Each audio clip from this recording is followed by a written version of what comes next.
Rema hari ini, Yakobus 1 ayat 21.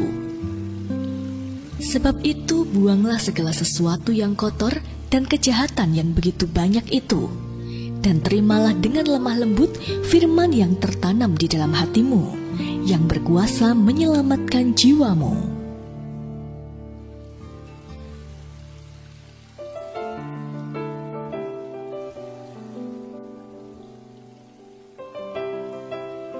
Jika kita perhatikan, kita cukup sering melihat tanaman-tanaman liar tumbuh di mana saja, seperti di halaman, dalam pot bunga, di pinggir parit, bahkan tembok luar rumah kita. Tanaman-tanaman itu tumbuh begitu saja, tanpa kita pernah tahu tanaman apa yang akan muncul dan kapan benih itu jatuh di sana. Setelah tanaman itu tumbuh besar, barulah kita bisa mengidentifikasi jenis tanaman tersebut.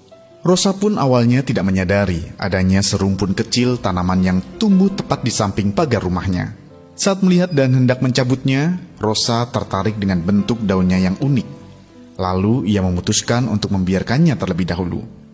Hanya kurang dari seminggu, tanaman itu membesar dengan cepat. Rosa menyangka itu sejenis sawi, tetapi tetangganya berkata bukan. Karena merasa penasaran, Rosa pun membiarkan tanaman itu tumbuh dengan sendirinya. Bunga kuning dengan sulur-sulur panjang bermunculan seiring tanaman itu bertambah besar dan tinggi. Ketika Rosa merasa sudah terlalu rimbun dan hendak mencabutnya, ternyata akarnya sudah menjebol tepi pagar dan membuat temboknya retak. Diperlukan usaha dan tenaga yang tidak sedikit sampai tanaman itu berhasil dicabut dan dibersihkan. Seperti tanaman pengganggu dan semak belukar yang tumbuh tanpa diundang, begitu pula dengan godaan dari si iblis yang senantiasa ada di sekitar kita. Baik itu melalui uang, jabatan, kenyamanan, kenikmatan duniawi, dan masih banyak lagi. Situasi ini terkadang membuat kita menjadi tidak fokus pada tujuan, tidak produktif, bahkan lama-lama bisa merusak hidup kita.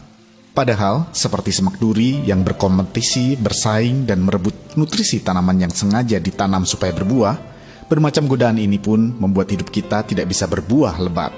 Karena itulah, jangan ragu ataupun menunda jika melihat tanda-tanda penghambat pertumbuhan rohani kita mulai muncul. Segera cabut dan singkirkan dengan mengurangi hal-hal yang tidak perlu dan tidak berguna. Maka hidup kita akan berbuah lebih lebat bagi kerajaan surga. Apakah yang merupakan tanaman pengganggu dan semak belukar dalam hidup Anda? Bagaimana hal-hal yang Anda sebut di atas menghalangi hidup Anda untuk berbuah lebat? Apa komitmen yang Anda buat untuk menyingkirkan tanaman pengganggu dan semak belukar tersebut?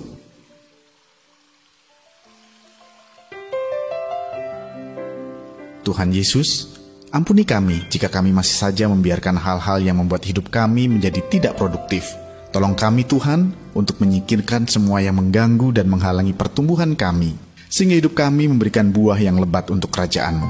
Terima kasih Tuhan, di dalam nama Tuhan Yesus kami berdoa. Amin. Supaya berbuah lebat, semua tanaman pengganggu dan semak belukar harus disingkirkan.